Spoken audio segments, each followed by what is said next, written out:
아버지, 이건 아니죠. 이미 제명이라고요. 서류 사인할 때 안 읽어봤니? 부양 안 하면 다 내놓기로 한 거. 40년 세월 안동의 찬 바람을 맞으며 철물점을 지켰습니다. 오로지 삼남매 번듯하게 키우겠다는 일념 하나였죠. 강남 아파트와 상가까지 전부 내줬을 때 자식들은 눈물까지 흘리며 효도를 맹세했습니다. 하지만 그 눈물은 딱 사흘뿐이었습니다. 등기 이전이 끝나자마자 부모는 짐짝처럼 요양원으로 밀려났습니다. 바쁘다는 핑계가 이젠 연락 두절로 바뀌었죠. 자식들은 몰랐을 겁니다. 아버지가 준 건 선물이 아니라 무서운 조항이 달린 계약이었다는 사실을 말이죠. 사연 시작 전 구독과 좋아요 부탁드려요. 이 사연을 듣는 모든 분들의 건강과 행복이 가득하길 바랍니다. 경북 안동 11월의 아침은 유독 일찍 찾아옵니다. 새벽 5시 반. 아직 가로등이 꺼지지 않은 골목 끝 낡은 철물점 셔터 앞에 한 남자가 서 있습니다. 키는 예전보다 조금 줄었고 어깨는 세월의 무게만큼 내려앉았지만 손은 여전히 단단합니다. 굳은 살이 박이고 검게 그을리고 관절마다 울퉁불퉁하게 부어오른 그 손으로 이만복 올해 74 쇠 열쇠를 자물쇠에 끼워 넣습니다. 찰칵 40년 된 소리입니다. 이 소리를 처음 들은 게 35살 때였으니까요. 그때는 지금보다 훨씬 크고 우렁찼을 텐데. 아니면 그때나 지금이나 똑같은 소리인데 듣는 귀가 달라진 걸까요? 안으로 들어서면 먼지와 기름 냄새가 코끝을 먼저 맞이합니다. 누군가는 이 냄새가 불쾌하다 했지만 이만복에게 이 냄새는 밤 냄새였고 자식들 학비 냄새였고 아내 박순자의 생신날 미역국 냄새였습니다. 40년을 맡아왔으니 이젠 그냥 삶의 냄새가 됐습니다. 오래된 플라스틱 의자에 앉아 두꺼운 장갑을 벗는데 손가락 마디마디가 시립니다. 요즘은 날이 차면 관절이 먼저 압니다. 일기예보보다 더 정확하게. 그때 가게 안쪽 문이 삐걱 열립니다. 박순자입니다. 71. 머리는 희끗희끗하게 파마가 풀려 있고 낡은 꽃무늬 조끼를 걸친 채 김이 모락모락 나는 보온 도시락을 들고 섰습니다. 얼굴에 주름이 깊지만 눈은 아직 맑습니다. 그 눈으로 남편을 한번 훑어보더니 혀를 찹니다. 손 꽁꽁 얼었겠네. 이리 줘봐요. 여러분, 살다 보면 이런 장면 있지 않나요? 말이 없어도 오히려 말이 없기 때문에 더 많은 게 전해지는 그런 순간. 이만복은 아무 말 없이 두 손을 내밀고 박순자는 아무 말 없이 그 손을 자기 두 손으로 감쌉니다. 찬 것과 따뜻한 것이 만나는 자리에서 두 사람은 그냥 그렇게 한참을 있습니다. 47년 부부입니다. 47년 동안 이 자리를 지켰습니다. 이만복과 박순자가 이 철물점 문을 처음 연 건 1983년 봄이었습니다. 빌린 돈 300만 원으로 시작했습니다. 첫 해 겨울에는 너무 추워서 난로 연탄을 아끼려고 둘이 점퍼 하나를 나눠 입었다고 합니다. 순자가 왼쪽 소매를 끼고 만복이 오른쪽 소매를 낀 채로 어깨를 맞붙이고 앉아 장부를 적었다는 얘기. 가게가 잘 되면서 점퍼를 따로 사게 됐을 때 순자가 조금 섭섭했다는 얘기도 했습니다. 웃기면서도 그 말이 왜 이렇게 짠지. 슬아의 자식 셋, 장남 이재국 45, 차남 이재민 42, 막내딸 이재희 38. 이름 하나하나를 지을 때마다 만복과 순자는 사전을 펴놓고 좋은 글자를 찾았습니다. 제국 나라를 이롭게 하는 사람, 재민 백성을 이롭게 하는 사람, 제의 기쁨이 되는 사람. 거창하다 싶어도 그게 부모 마음이었습니다. 이름처럼만 살아다오. 바라는 게 그것뿐이었으니까요. 가게 한쪽 구석 낡은 선반 위에 액자가 하나 있습니다. 세 아이가 다 어렸을 때 사진입니다. 재국이가 12살, 재민이가 9살, 제이가 5살쯤 됐을 때 이 가게 앞에서 찍은 사진인데 아이들 옷이 전부 어딘가 낡거나 작습니다. 재국이는 팔꿈치가 해진 점퍼, 재민이는 형 물려 입은 바지, 제이는 구멍난 운동화. 그런데 셋 다 활짝 웃고 있습니다. 그 옆에 만복과 순자가 서 있고 둘 다 웃고 있는데 자세히 보면 순자의 눈이 살짝 충혈돼 있습니다. 그날 아침에도 돈 걱정을 하다 울었거든요. 그래도 사진기 앞에서는 웃었습니다. 자식들한테 걱정 끼치지 않으려고. 부모라는 게 그런 겁니다. 세월이 흘렀습니다. 재국이는 서울에서 인테리어 업체를 운영하고 재민이는 수원에서 아파트 분양 회사에 다니고 제이는 대구에서 결혼해 살고 있습니다. 그 사이 이 가게는 계속 돌아갔습니다. 자식들 대학 등록금 내줬고 재국이 사업 처음 시작할 때 5천 넣어줬고 재민이 집 살 때 전세 보증금 보태줬고 제이 결혼식 때 예물값 맞춰줬습니다. 주고 또 줬습니다.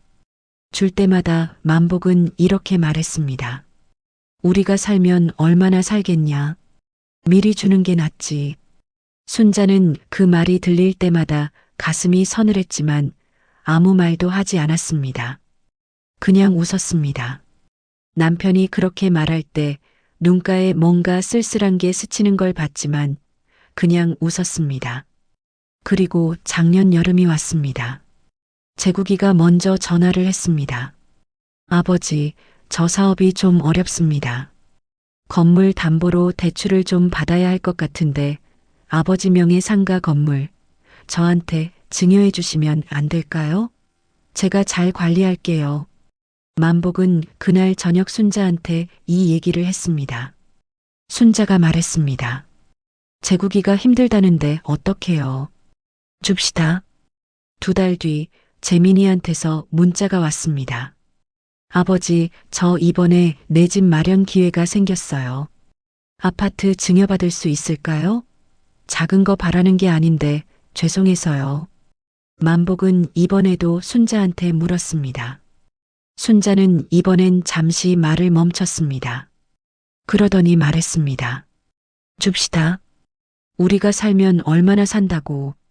그리고 보름 뒤 제이한테서 카카오톡이 왔습니다. 엄마 나 지우 유학 보내고 싶은데 저축한 거 다 쓰면 부족해서요. 예금 좀 도움받을 수 있을까요? 손녀 잘 키우려고요. 순자는 그날 밤 이불 속에서 울었습니다. 왜 울었는지는 자기도 몰랐습니다. 슬퍼서인지 기뻐서인지 아니면 뭔가 무서워서인지 만복은 아내의 흐느낌을 들으면서도 모른 척했습니다. 등을 돌리고 누워서 천장을 바라봤습니다. 줘야지. 우리 새끼들인데. 그렇게 이만 복박순자 부부의 전 재산이 정리됐습니다. 안동 시내 상가 건물 이재국, 수원 아파트 이재민, 통장 잔고 2억 1천만 원 이재희. 남은 건 이 낡은 철물점과 두 사람이 사는 조그만 집 하나. 그리고 두 사람의 국민연금 합산월 80만 원. 증여 서류에 도장을 다 찍은 날 세 자식이 모처럼 한자리에 모였습니다. 재국이가 삼겹살을 사겠다고 했습니다. 식당에서 고기를 구우면서 재국이가 소주잔을 들었습니다. 아버지, 어머니, 고생하셨어요. 이제 저희가 잘 모실게요. 만복은 그 말이 듣고 싶었습니다.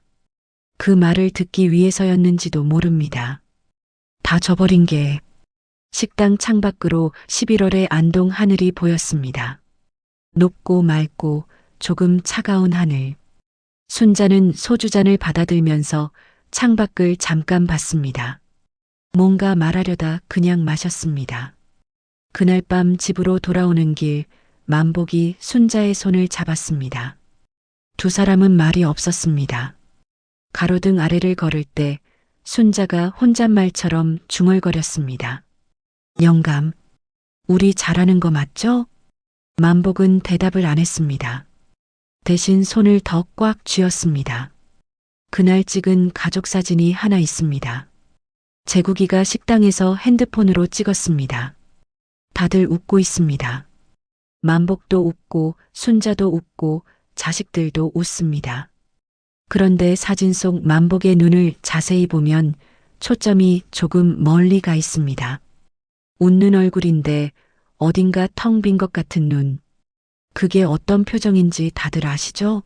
모든 걸 다 저버린 사람의 눈입니다. 그 사진이 찍힌 지 정확히 석 달 뒤 이만 복박순자 부부의 집 현관문에 낯선 서류 봉투가 꽂혀 있었습니다. 2월의 안동은 춥습니다. 뼈에 사무치는 정도가 아니라 살같이 팽팽하게 당기고 코털이 얼고 내뱉는 숨이 채 사라지기도 전에 다음 숨이 겹치는 그런 추위입니다. 그 추위 속에 박순자는 새벽 6시에 일어나 밥을 지었습니다. 무슨 특별한 날이 아닙니다. 그냥 평범한 화요일이었습니다. 밥을 안 치고 된장국을 올리고 어제 담근 깍두기를 꺼내 썰었습니다. 손이 시려서 자꾸 옷에 닦으면서 그때 현관 쪽에서 작은 소리가 났습니다. 툭! 편지함에 뭔가 들어오는 소리였습니다. 순자는 처음엔 신문인가 했습니다. 그런데 신문 오는 시간이 아니었습니다. 아직 6시 10분이었으니까요.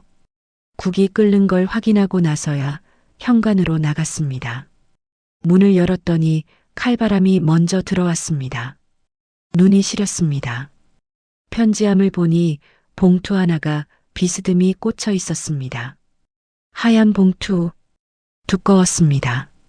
발신인 주소가 없고 수신인 란에 깔끔한 인쇄체로 이렇게 적혀 있었습니다. 이만복 귀중. 순자는 그 봉투를 들고 한참을 서 있었습니다. 뭔가 이상한 느낌이 들었습니다. 이름을 뭐라고 설명해야 할지 모르겠는 느낌, 몸이 먼저 아는 그런 느낌.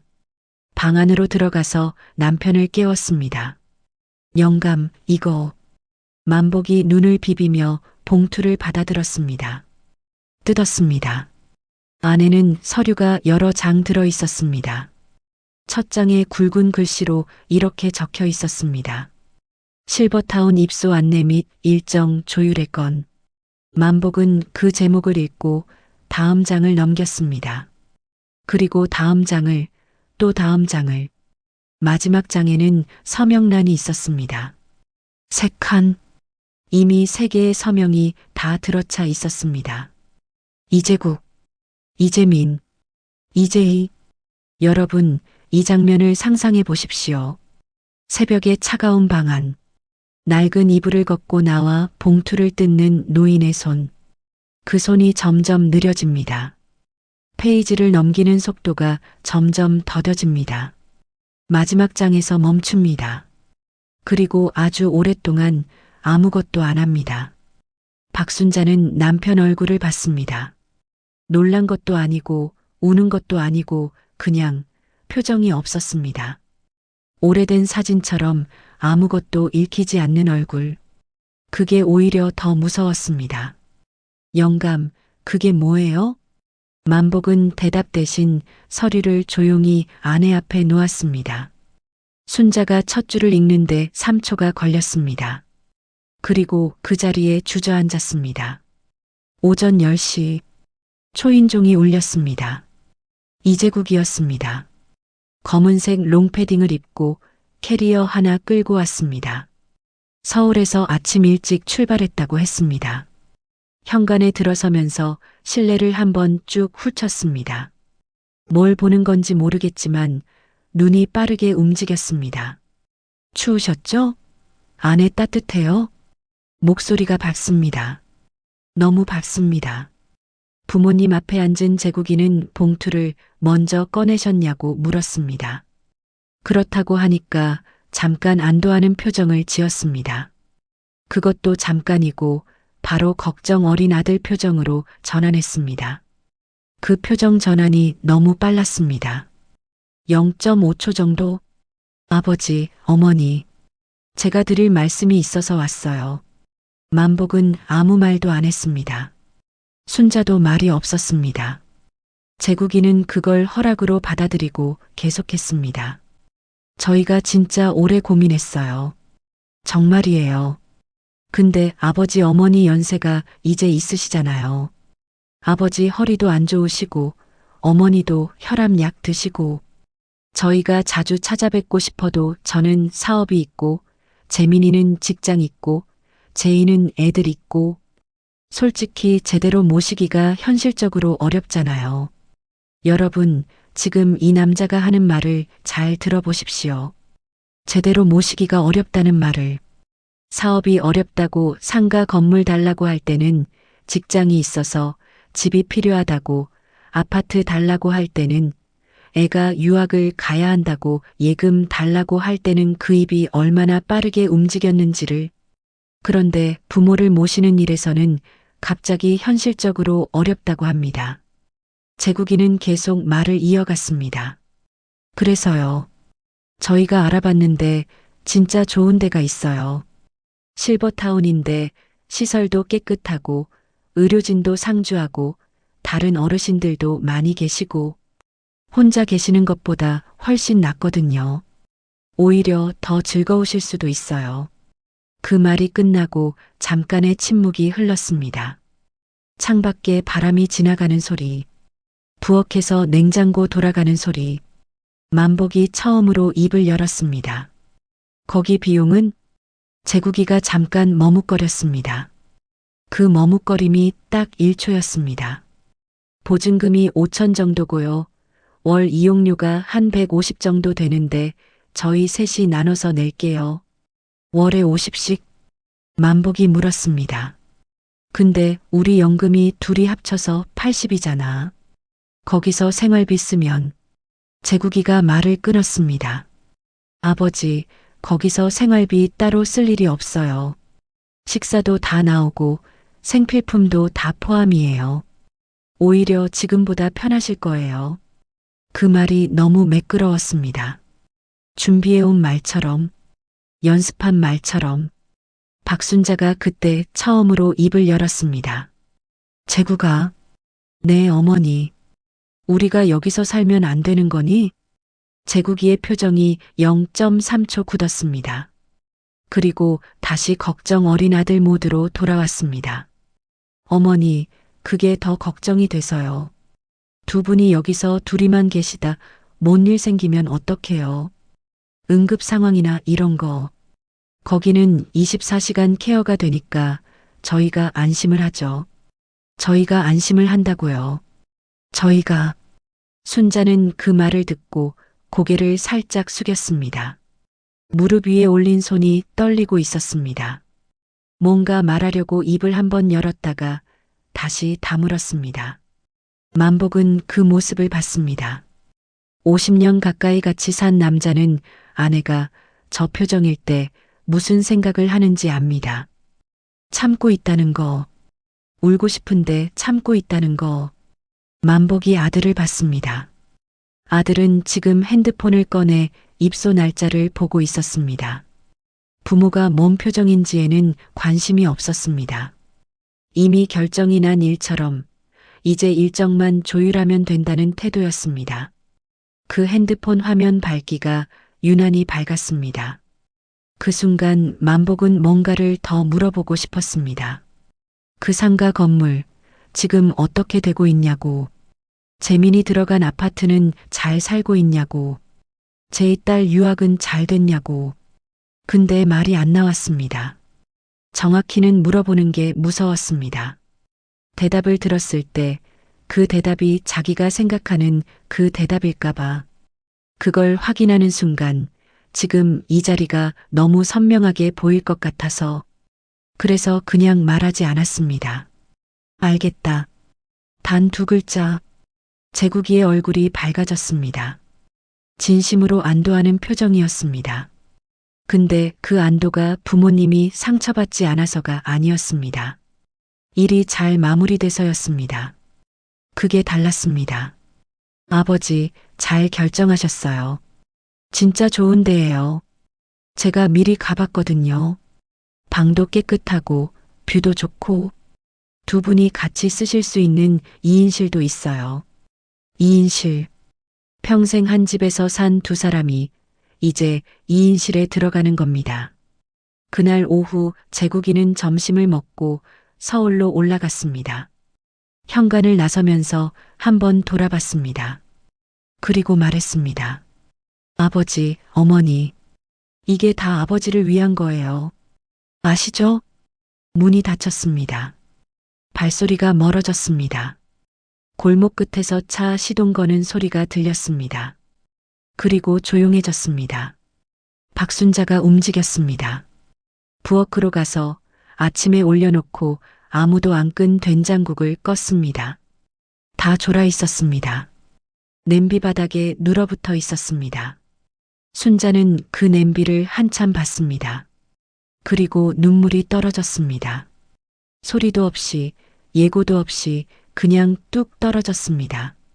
냄비 바닥으로 만복은 방 안에 혼자 앉아 있었습니다. 아들이 두고 간 서류들이 탁자 위에 있었습니다. 입소 날짜, 비용 안내, 짐 정리 체크리스트, 짐을 체크리스트로 정리하는 겁니다. 만복은 그 종이들을 한 장씩 탁자 끝으로 밀어냈습니다. 그러더니 일어나서 장롱 서랍을 열었습니다. 맨 밑 칸, 오래된 물건들이 있는 칸, 거기서 낡은 수첩을 꺼냈습니다. 가죽 표지가 다 닳아 떨어질 것 같은 수첩이었습니다. 1990년대 것으로 보이는 낡고 두껍고 들춰보면 세월 냄새가 납니다. 만복은 수첩을 천천히 펼쳤습니다. 손가락이 페이지를 하나씩 넘겼습니다. 전화번호들, 오래전 거래처들, 잊어버린 이름들. 그러다 멈췄습니다. 한 페이지에서 거기 적힌 이름 옆에 전화번호가 하나 있었습니다. 지역번호가 안동이었습니다. 옛날 번호였습니다. 앞자리가 11이었으니까요. 그 이름 위에 만복의 손가락이 얹혔습니다. 그리고 아주 오랫동안 그 자리에 머물렀습니다. 그 수첩 안에 뭐가 있는지, 그 전화번호의 주인이 누군지 지금 당장은 알 수 없습니다. 다만 한 가지는 알 수 있습니다. 이만복이라는 사람은 평생을 줬습니다. 아무것도 돌려받으려 하지 않고 그냥 줬습니다. 자식들이 잘 되길 바라면서, 자기가 없어도 그 아이들이 잘 살길 바라면서. 근데 오늘 처음으로 그 손이 뭔가를 쥐려 했습니다. 낡은 수첩을, 그 수첩 속 이름을, 30년 전의 기억을. 요양원이라는 곳에 가보신 적 있으십니까? 처음 문을 열고 들어서는 순간 코끝에 먼저 닿는 게 있습니다. 소독약 냄새, 그리고 그 밑에 아주 조심스럽게 숨어 있는 오래된 사람의 냄새. 설명하기 어려운 냄새입니다. 오래 산 사람만이 갖는 냄새. 시간이 켜켜이 쌓인 냄새라고 할까요? 그게 불쾌한 건 아닌데 그 냄새를 맡는 순간 왜인지 가슴이 먹먹해지는 건 아마 다들 비슷하실 겁니다. 경북 안동에서 차로 40분. 햇살 요양원. 3층짜리 건물. 외벽은 베이지색 페인트인데 군데군데 칠이 벗겨져 있습니다. 주차장 옆 화단에 겨울이라 앙상한 나무들이 줄지어 서 있고 유리 현관문 안쪽으로 리놀륨 바닥이 빛을 반사하고 있습니다. 너무 반사되는 게 오히려 을씨년스럽습니다. 이만복과 박순자가 처음 도착한 날은 3월 초였습니다. 아직 바람이 차가운 날이었습니다. 짐은 많지 않았습니다. 캐리어 2개, 작은 상자 3개. 47년을 산 두 사람의 짐이 고작 그것이었습니다. 나머지는 다 두고 왔습니다. 정확히는 가져올 수 있는 공간이 없었습니다. 2인실 방 크기가 어떤지 들었을 때 순자는 아무 말도 안 했습니다. 말을 안 하는 게 말을 하는 것보다 더 많은 걸 전달할 때가 있습니다. 제국이는 차에서 짐을 꺼내주고 입소 서류를 접수 창구에 제출하고 담당 직원과 몇 마디 나눴습니다. 그러는 동안 만복과 순자는 로비 소파에 나란히 앉아 있었습니다. 두 사람 다 손을 무릎 위에 모으고 정면을 봤습니다. 로비 맞은편 벽에 액자가 하나 걸려 있었습니다. 제2의 인생, 행복한 노후를 응원합니다.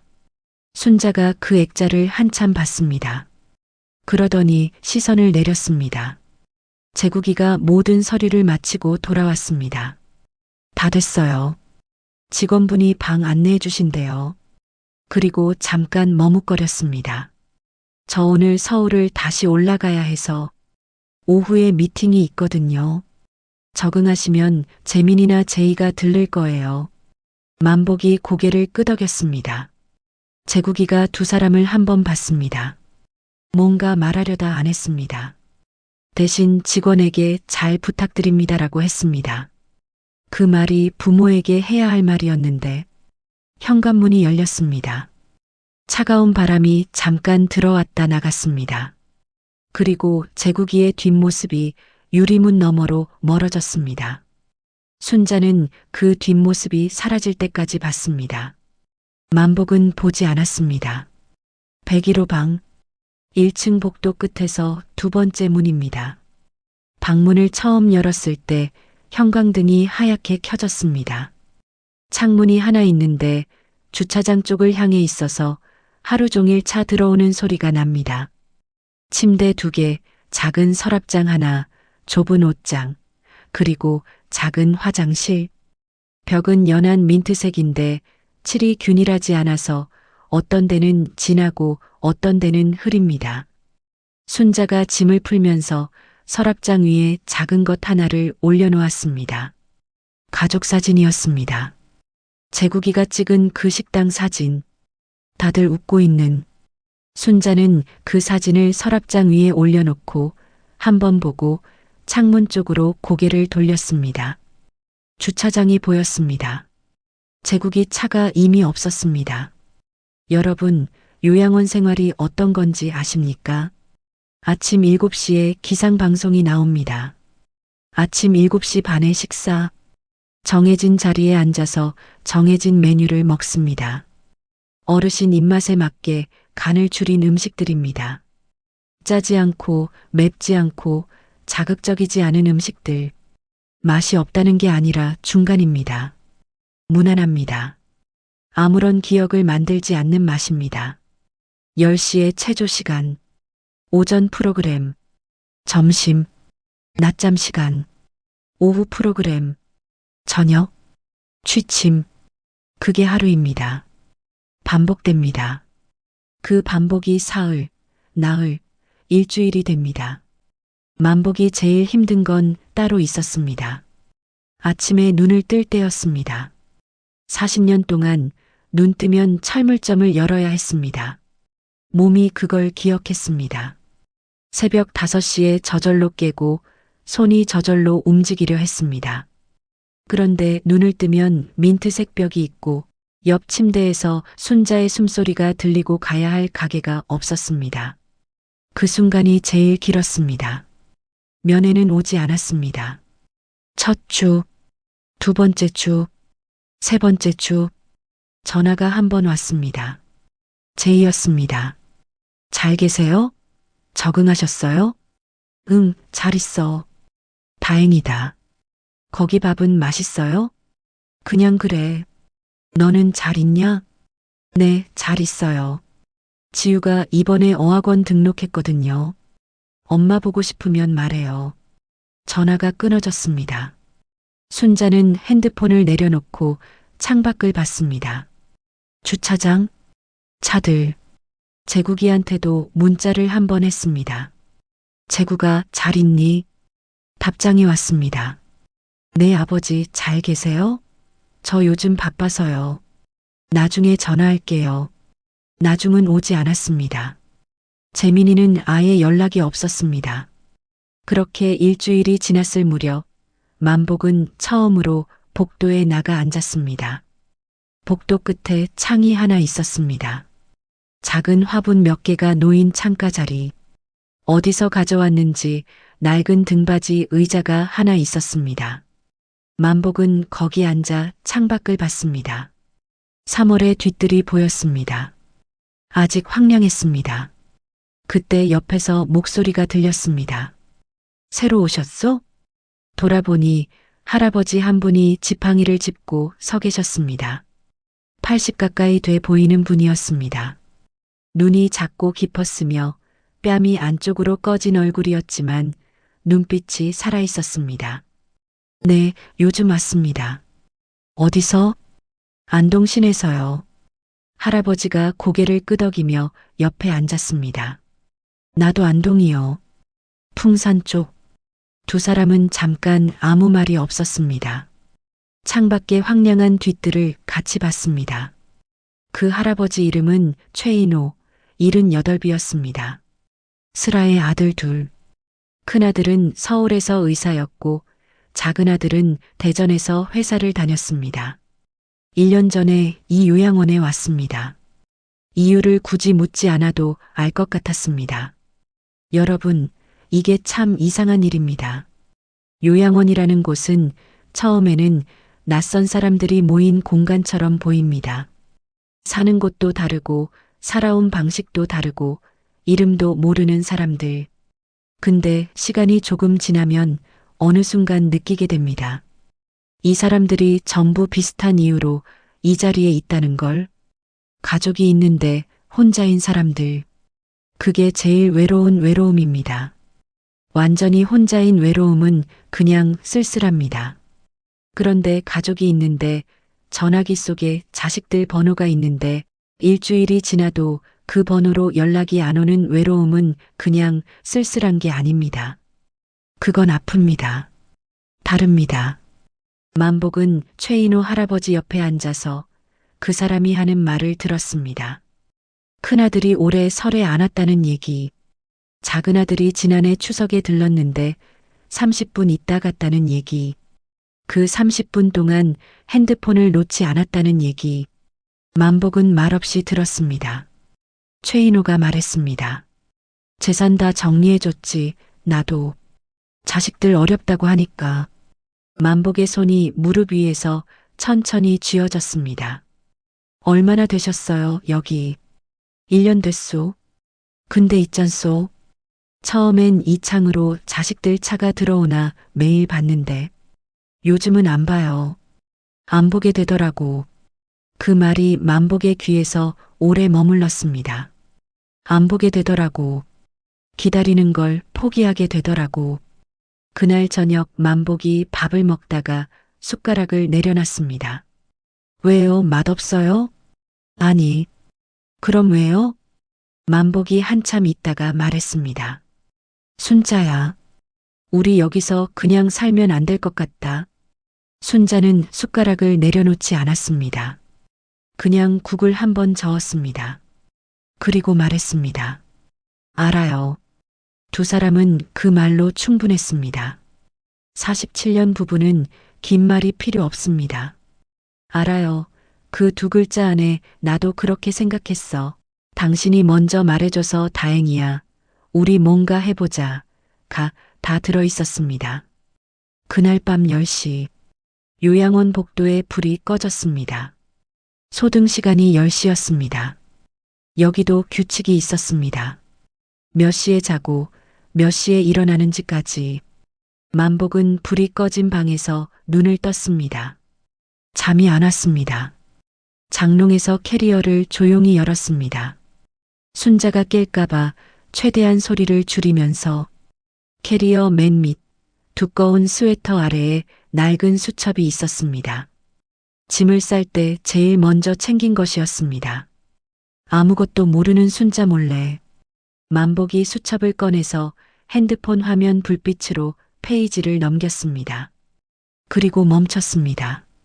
그 이름에서 권태수, 그 아래 전화번호, 11로 시작하는 번호, 이미 쓸 수 없는 번호였습니다. 근데 그 옆에 연필로 흐릿하게 다른 번호가 하나 더 적혀 있었습니다. 10으로 시작하는 번호. 권태수. 만복과 안동농고 동창이었습니다. 졸업 후 각자의 길을 갔습니다. 만복은 철물점, 태수는 법무사 공부를 했습니다.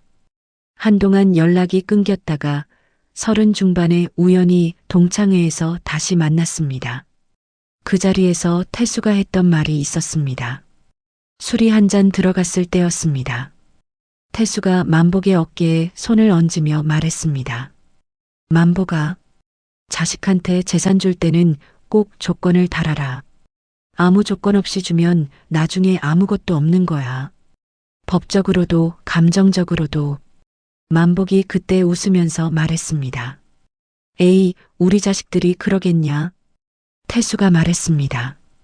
그게 아니라 조건을 달아야 자식도 책임감을 갖는다는 거야.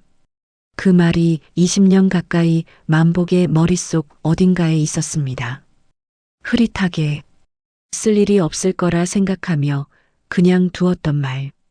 그리고 자식들한테 재산을 넘기기 직전 만복은 혼자 태수를 찾아갔습니다. 그날의 대화를 순자는 모릅니다. 자식들도 모릅니다. 증여 서류를 처리해준 법무사도 몰랐습니다. 만복이 따로 조용히 자기 손으로 요청한 서류가 하나 더 있었다는 것을. 조건부 증여 계약서. 항목 하나. 수증자는 증여자에 대한 부양 의무를 성실히 이행하여야 하며 이를 현저히 위반하는 경우 증여자는 증여의 해제 및 원상 회복을 청구할 수 있다. 인감도장이 찍혀 있었습니다. 세 자식 모두의 재산 서류를 받을 때 자식들은 읽지 않았습니다. 아버지가 내미는 서류니까 그냥 사인했습니다. 어디 도장 찍으라고 하면 찍었습니다. 재국이는 서류를 받으면서 전화 통화를 했고 재민이는 사인하면서 카카오톡을 확인했고 제이는 도장을 찍으면서 딸한테 간식을 건넸습니다. 그러면서 서류 세 번째 장에 붙어 있던 그 조항을 아무도 읽지 않았습니다. 인생사 참 알다가도 모를 일입니다. 평생을 준 사람이 딱 한 번, 단 한 번, 자기를 지키기 위해 뭔가를 숨겨뒀습니다. 그게 비열해서가 아닙니다. 혹시 몰라서입니다. 설마가 현실이 되는 날이 올까봐. 그래서 눈에 보이지 않는 조항 하나를 조용히 끼워뒀습니다. 그리고 지금 그 설마가 현실이 됐습니다. 만복이 핸드폰을 들었습니다. 시간이 밤 10시 20분이었습니다. 번호를 눌렀습니다. 2번 울렸습니다. 3번 울렸습니다. 그리고 연결됐습니다. 여보세요. 태수야. 짧은 침묵. 만복이 형? 나야. 오랜만이다. 형, 이 시간에 웬일이야? 무슨 일 있어? 만복은 창밖을 봤습니다. 요양원 뒤뜰. 달이 없는 밤이었습니다. 어두웠습니다. 태수야, 내가 그때 내 말 들었거든. 무슨 말? 조건부 증여 있잖아. 그거 해뒀어. 수화기 너머로 태수의 숨소리가 달라졌습니다. 형, 지금 어디야? 만복이 잠깐 주위를 봤습니다. 민트색 벽, 형광등 꺼진 방, 옆 침대에서 고르게 숨쉬는 순자, 요양원. 짧은 침묵이 흘렀습니다. 그리고 태수가 말했습니다. 형, 지금 당장 서류 찾아봐. 계약서 사본 있지? 있어. 조건 항목 위반 사유 3가지만 정리해. 면회 기록 없는 거, 생활비 지원 없는 거, 연락 두절. 그거면 충분해. 만복의 손이 수첩을 꽉 쥐었습니다. 형, 한 가지만 물어볼게. 말해. 이거 되는 거야? 진짜로? 태수의 목소리가 낮아졌습니다. 하지만 흔들리지 않았습니다. 형, 나 30년 법무사 했어. 되는 거야. 완벽하게. 그날 밤 이만복은 처음으로 편히 잠들었습니다. 민트색 벽이 여전히 차가웠고 복도에서 여전히 기침 소리가 났고 창밖에는 여전히 아무것도 없는 어둠이었습니다. 그런데 이상하게도 그 방이 처음으로 끝처럼 느껴지지 않았습니다. 어쩌면 시작인지도 모른다는 생각이 희미하게, 아주 희미하게 옆 침대에서 순자의 숨소리가 고르게 들렸습니다. 만복은 눈을 감았습니다. 수첩을 가슴에 얹은 채로 마이너스 마이너스 마이너스. 세상은 참 아무렇지도 않게 돌아갑니다. 누군가의 삶이 무너지는 날에도 누군가는 커피를 마시고 누군가는 회의를 하고 누군가는 소셜미디어에 사진을 올립니다. 그게 세상의 속도입니다. 멈춰주지 않습니다. 기다려주지 않습니다. 이만복과 박순자가 요양원 101호에 짐을 푼 날, 서울, 수원, 대구에서는 각자의 하루가 시작되고 있었습니다. 서울, 강남구, 이재국의 사무실, 오전 11시, 이재국은 통유리 사무실 창가에 앉아 아메리카노를 마시고 있었습니다. 45. 얼굴은 넉넉하게 살이 올라 있고 시계는 명품이었으며 구두는 광이 났습니다. 인테리어 회사 대표, 직원 12명, 강남 사무실. 겉으로 보면 잘 나가는 사람이었습니다. 겉으로 보면 핸드폰이 울렸습니다. 은행 담당자였습니다. 이 대표님, 안동 상가 건물 담보대출건이요. 다음 달 이자가 좀 밀려 있어서요. 재국이 눈썹을 찌푸렸습니다. 알아요. 다음 주에 처리할게요. 전화를 끊고 핸드폰 화면을 봤습니다. 잠깐 뭔가를 계산하는 표정이었습니다. 그러더니 카카오톡을 열었습니다. 아버지 채팅방. 마지막 메시지가 재구가 잘 있니였습니다. 날짜가 열흘 전이었습니다. 읽음 표시가 있었습니다. 재국은 그 채팅방을 열었다 닫았습니다. 답장을 치지 않았습니다. 그 핸드폰 화면이 잠기기 직전 알림이 하나 들어왔습니다. 인스타그램 알림이었습니다. 재국이 어젯밤에 올린 사진에 좋아요가 달린 알림. 사진이 뭔지 아십니까? 부부 동반 골프 사진이었습니다. 캡션이 이랬습니다. 주말엔 역시 필드, 리프레시 완료. 좋아요 87개. 재국은 그 알림을 보면서 입꼬리가 살짝 올라갔습니다. 아버지 채팅방을 닫은 손가락이 인스타그램 앱을 열었습니다. 수원, 영통구, 이재민의 아파트, 오전 10시 반, 84제곱미터, 신축 아파트.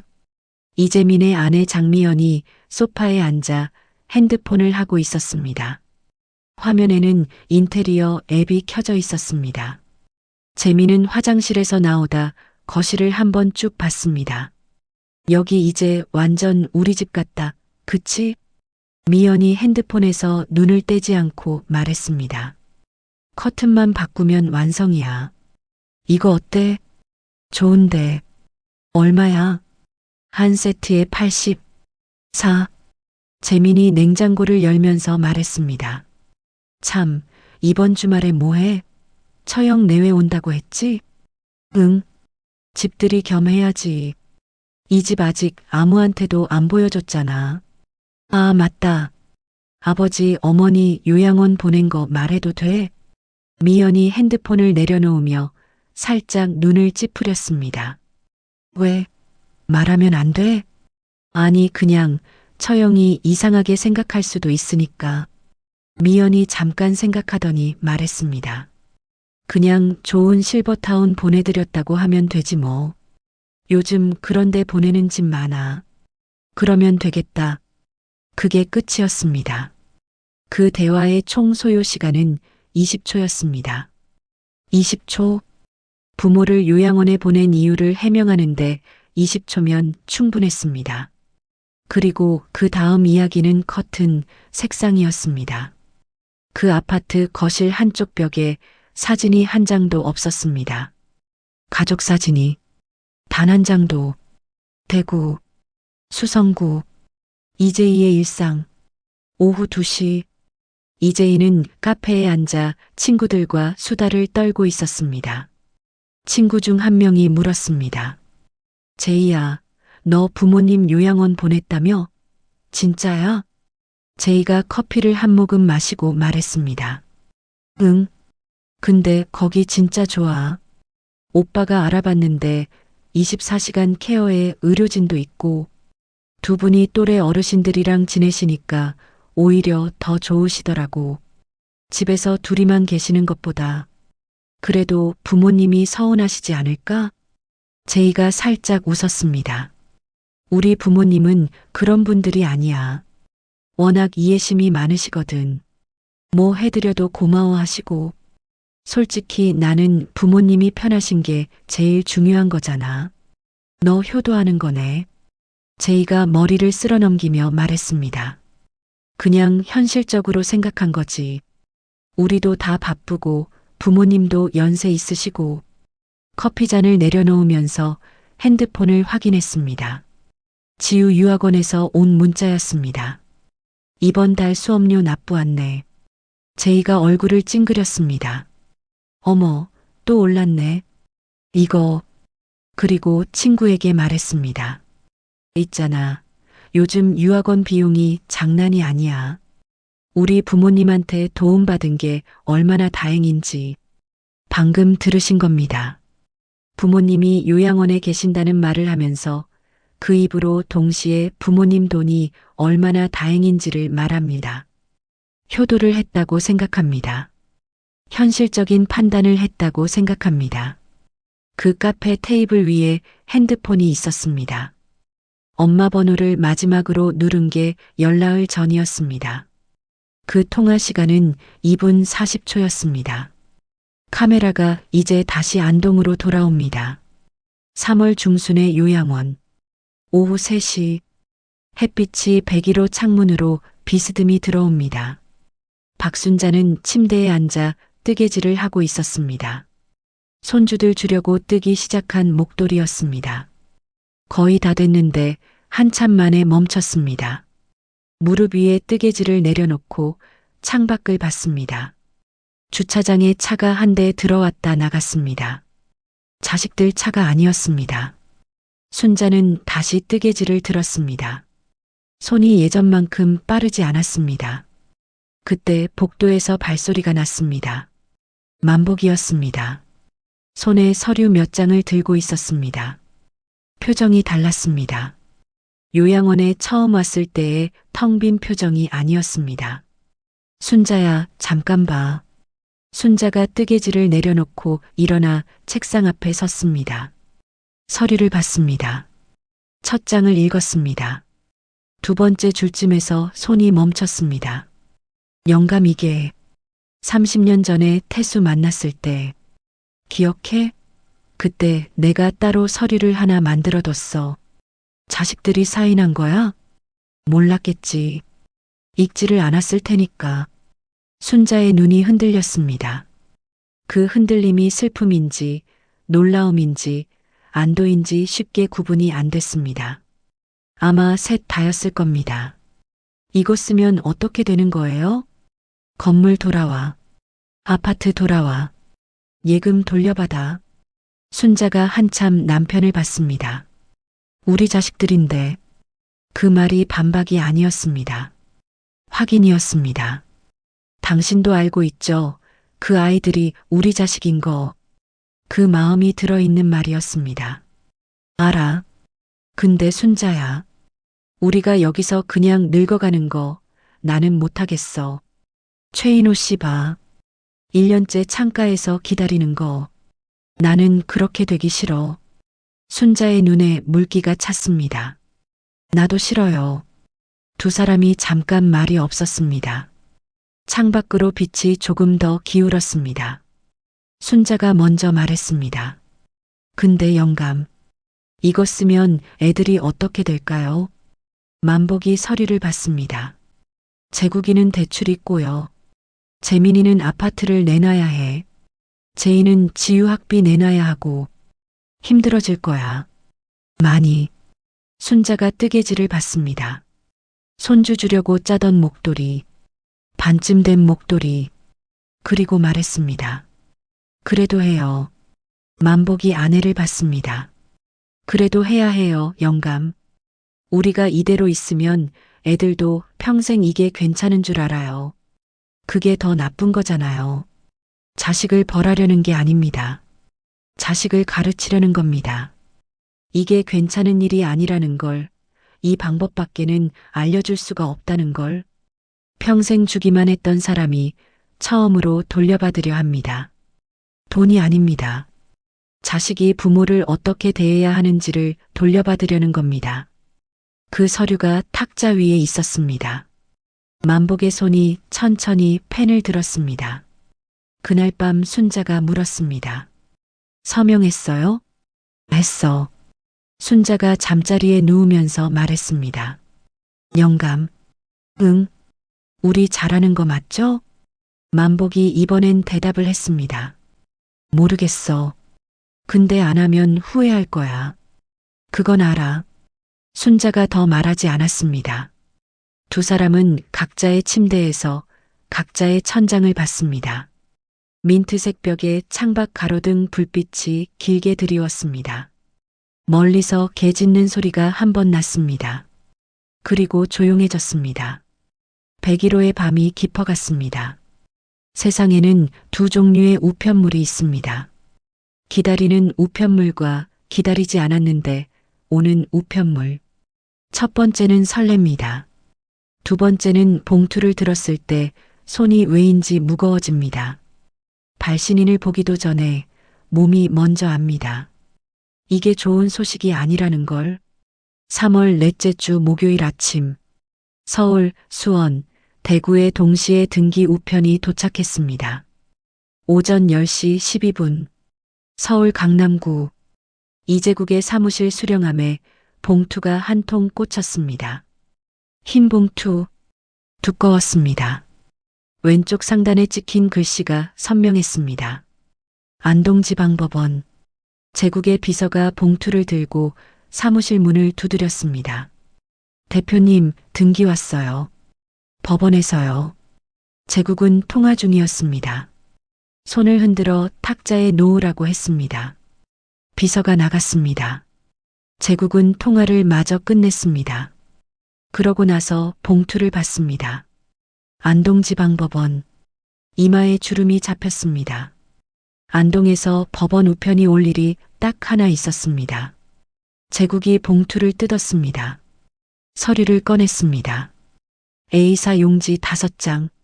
첫 장 상단에 굵은 고딕체로 적혀 있었습니다. 소장 조건부 증여 해제 및 원상회복 청구의 소. 원고 이만복, 박순자. 피고 이제국, 이재민, 이재희. 제국이 눈이 멈췄습니다. 첫 줄을 읽었습니다. 두 번째 줄을 읽었습니다. 세 번째 줄에서 손이 멈췄습니다. 원고는 피고들과의 증여 계약 당시 부양 의무 조항을 명시한 조건부 증여 계약서를 체결하였으며 피고들의 서명 날이니 이를 확인한다. 피고들은 입소 후 현재까지 면회 영해, 생활비 지원 영원, 실질적 연락 부재 등 부양 의무를 현저히 위반하였는 바 민법 제556조에 의거하여 증여 해제 및 원상회복을 청구한다. 제국이 서류를 내려놓았습니다. 다시 들었습니다. 3번 읽었습니다. 읽을수록 글자들이 또렷해졌습니다. 서울 강남 사무실, 가죽의자, 통유리 창문. 이 모든 것이 자기 것이라고 생각했던 남자가 5장짜리 서류를 손에 들고 있습니다. 그 서류 안에 적힌 자기 이름 옆에 피고, 그 두 글자가 종이에서 튀어나오는 것 같았습니다. 제국이 핸드폰을 들었습니다. 재민번호를 눌렀습니다. 2번 울리고 연결됐습니다. 아, 형? 왜? 너 오늘 법원에서 모은 거 없어? 수화기 너머로 짧은 침묵이 흘렀습니다. 형, 나도 방금 확인했어. 이게 진짜야? 그 순간 제국의 핸드폰에 제이 전화가 들어왔습니다. 잠깐만. 삼남매가 태어나서 처음으로 삼자통화를 했습니다. 제이의 목소리가 먼저 들렸습니다. 오빠들, 나 지금 손 떨려. 이게 진짜야? 아버지가 우리를 고소한 거야? 소장이 맞아. 법원직인 찍혀 있어. 이게 어떻게 되는 거야? 건물이랑 아파트를 돌려줘야 하는 거야? 일단 변호사 알아봐야 해. 형은? 나도 오늘 바로 알아볼게. 제이가 말했습니다. 근데 오빠들, 조건부 증여가 뭐야? 우리 그런 거 사인한 적 있어? 짧은 침묵. 제국이 기억을 더듬었습니다. 증여 서류에 사인하던 날, 아버지가 여러 장을 내밀었습니다. 어디에 도장 찍으라고 했고 찍었습니다. 서류가 몇 장이었는지 세지 않았습니다. 읽지 않았습니다. 형, 우리가 읽지를 않았잖아. 재민의 목소리가 낮아졌습니다. 제국이 이를 악물었습니다. 일단 끊어. 각자 변호사 찾아봐. 그날 오후 세 자식이 각자 변호사를 찾아갔습니다. 제국은 강남 대형 로펌, 재민은 수원법률사무소, 제이는 대구 변호사 사무실, 세 곳에서 세 변호사가 서류를 받았습니다. 읽었습니다. 그리고 세 변호사 모두 비슷한 표정을 지었습니다. 변호사라는 직업이 웬만한 서류에는 표정을 안 바꾸는 사람들인데 그 사람들이 잠깐 멈추는 표정. 제국의 변호사가 안경을 고쳤으며 말했습니다. 이제국 씨, 증여받을 때 서류 사본 가지고 계세요? 제국이 스마트폰으로 사진 찍어둔 게 있었습니다. 변호사에게 보냈습니다. 변호사가 화면을 봤습니다. 스크롤을 내렸습니다. 멈췄습니다. 여기 세 번째 장에 부양 의무 조항이 있네요. 그게 법적으로 유효해요? 변호사가 잠깐 서류를 봤습니다. 서류를 보는 시간이 제국이 기대하는 것보다 길었습니다. 서명하셨어요? 네, 도장 찍었는데. 읽으셨어요? 제국이 대답을 안 했습니다. 변호사가 서류를 탁자에 내려놓으며 말했습니다. 조건부 증여는 민법 556조입니다. 수증자가 증여자에 대한 부양 의무를 이행하지 않으면 증여를 해제할 수 있어요. 서명이 있고 조항이 명시되어 있고 부양 의무 불이행 사실이 입증되면 법원이 원상회복을 명할 수 있습니다. 그러면 건물을 돌려줘야 한다는 거예요? 건물만이 아니에요. 제국의 얼굴이 굳었습니다. 담보대출은요? 건물 담보로 이미 대출이 있어요. 원상회복 명령이 떨어지면 담보 설정 자체가 문제가 됩니다. 건물 소유권이 부모님께 돌아가면 대출 담보가 무효가 되고 은행이 즉시 상환을 요구할 수 있어요. 얼마예요, 대출이? 5억 2천입니다. 재민의 변호사도 비슷한 말을 했습니다. 아파트 소유권이 원고에게 돌아가면 현재 거주 중인 피고는 퇴거 의무가 발생합니다. 퇴거요? 네. 나가셔야 해요. 저 지금 거기 살고 있어요. 저랑 아내랑. 그래서 더 빨리 움직이셔야 합니다. 방어할 방법 없어요? 변호사가 서류를 받습니다. 서명이 있는 이상 계약 내용을 몰랐다는 주장은 법적으로 인정받기 어렵습니다. 서명은 곧 동의입니다. 근데 그 조항을 우리가 사인할 때 몰랐다고요. 이재민 씨, 법원은 당신이 읽었는지 안 읽었는지를 묻지 않습니다. 사인을 했는지 안 했는지를 묻습니다. 서명은 곧 동의입니다. 읽지 않은 건 자기 책임입니다. 제2의 변호사가 말했습니다. 예금 2억 1천만 원에 대한 원상회복 청구도 포함되어 있네요. 그게 다 지유 유학비로 들어갔어요.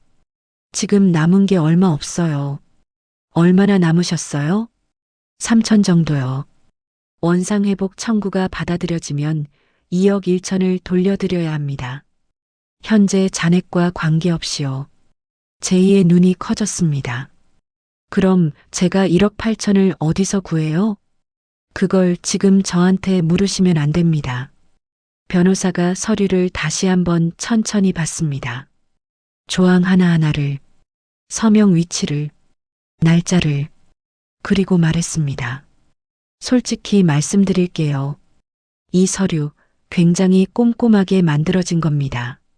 조항이 모호하지 않고 서명 위치도 명확하고 부양 의무 불이행 근거도 이미 소장에 다 들어가 있어요. 누가 작성했는지 모르겠지만 법무사나 변호사 도움 받은 거예요. 우리 아버지가요? 아니면 아버지 대신 누군가가. 제이가 눈을 감았습니다. 오래전 어딘가에서 아무도 몰래 아버지가 이걸 준비했다는 게 갑자기 실감됐습니다. 그 실감이 무엇이었는지 나중에야 알았습니다. 그게 배신감이 아니라 두려움이었다는 걸. 아버지가 이걸 준비했을 때 이미 뭔가를 예상하고 있었다는 게, 그 예상이 현실이 됐을 때 아버지가 느꼈을 감정이. 그날 저녁, 세 자식은 각자의 집에서 각자의 밤을 보냈습니다. 제국은 서재에서 혼자 술을 마셨습니다. 재미는 아내에게 말을 못하고 욕실에서 한참을 있었습니다. 제이는 딸 지우를 재우고 나서 거실에서 핸드폰을 들었다 놓았다 반복했습니다. 세 사람이 전화해야 할 번호를 알고 있었습니다. 부모님 번호. 세 사람 다 누르지 못했습니다. 그 시각 요양원 101호. 만복과 순자는 일찍 불을 껐습니다. 특별한 일이 없는 저녁처럼. 오늘 태수에게서 문자가 왔었습니다. 형, 오늘 서류 법원에 접수됐어. 이제 공은 넘어갔어. 공이 넘어갔습니다. 47년을 살면서 만복은 공을 넘긴 적이 없었습니다. 언제나 받는 쪽이었습니다. 자식들이 힘들다 하면 받아줬고, 자식들이 필요하다 하면 받아줬고, 자식들이 보내라 하면 그것도 받아줬습니다. 근데 오늘 처음으로 넘겼습니다. 이상한 감정이었습니다. 후련하지 않았습니다. 통쾌하지도 않았습니다. 그냥 무거웠습니다. 다르게 무거웠습니다.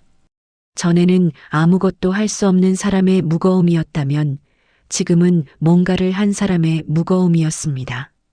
그게 달랐습니다. 만복이 눈을 감으려는데 순자가 말했습니다. 잠든 척하던 순자가. 영감. 응, 안 잔 거야? 못 잤어요. 잠깐 침묵이 흘렀습니다. 제국이 오늘 서류 받았겠네요. 받았겠지. 재민이도 제이도. 응. 순자가 말했습니다. 걔네 지금 어떨까요? 만복이 대답을 하지 않았습니다. 무서울 것 같아요. 많이. 그래야지. 그래야지는 맞는데. 나는 아직도 걔네가 불쌍해요, 영감. 그게 맞는 말인지 모르겠는데 그냥 불쌍해. 그게 부모입니다. 자기를 이 방에 보낸 자식이 불쌍하다고 말하는 게, 소송을 당한 자식이 무서울 것 같다고 걱정하는 게, 자식을 낳아 길러본 분들은 아실 겁니다. 자식이 아무리 잘못해도 그 자식이 힘든 걸 보면 먼저 가슴이 아프다는 걸. 만복이 말했습니다. 순자야, 무섭게 하려는 게 아니야. 알아요. 그냥 한 번은 알아야 하니까. 알아요, 영감. 한참 후에 순자가 말했습니다. 근데 있잖아요. 제이가 전화 올 것 같아요. 셋 중에 제이가 제일 먼저. 왜? 걘 어릴 때부터 그랬어요. 잘못하면 제일 먼저 와서 우는 애였거든. 오면 받아. 그래도 되는 거야. 전화 오면 받아도 돼. 알아요. 당신은요? 나도 받아야지. 뭐? 자정이 넘었습니다. 101호의 불은 이미 꺼져 있었습니다. 복도도 조용했습니다. 서랍장 위에 가족 사진이 있었습니다. 다들 웃고 있는 식당 사진. 그 사진이 어둠 속에서도 희미하게 보였습니다. 만복의 핸드폰이 진동했습니다. 화면이 켜졌습니다. 발신자 이름 이재희. 만복이 눈을 떴습니다. 핸드폰을 봤습니다. 진동이 계속됐습니다. 2번, 3번, 4번. 만복이 핸드폰을 들었습니다. 그리고 화면을 봤습니다. 받을까 말까? 그 순간이 아주 길었습니다. 진동이 멈췄습니다. 부재중 전화 한 통. 만복이 핸드폰을 내려놓으려는데 다시 울렸습니다. 이번엔 문자였습니다. 제이였습니다. 만복이 그 문자를 읽었습니다. 그리고 처음으로 눈이 젖었습니다. 순자가 물었습니다. 누구예요? 만복이 핸드폰을 아내에게 건넸습니다. 순자가 화면을 봤습니다. 읽었습니다. 그리고 소리 없이 울었습니다. 그 문자에는 이렇게 적혀 있었습니다. 아버지, 저예요. 제이, 아버지 목소리 듣고 싶어요. 전화해도 돼요? 마이너스. 세 자식에게 법원 우편물이 도착한 다음 날 아침, 제국이 가장 먼저 요양원으로 달려왔습니다. 엘리베이터도 기다리지 않고 계단으로 올라갔습니다. 1층 복도를 뛰었습니다. 101호 문 앞에 섰습니다. 문을 두드렸습니다. 대답이 없었습니다. 다시 두드렸습니다.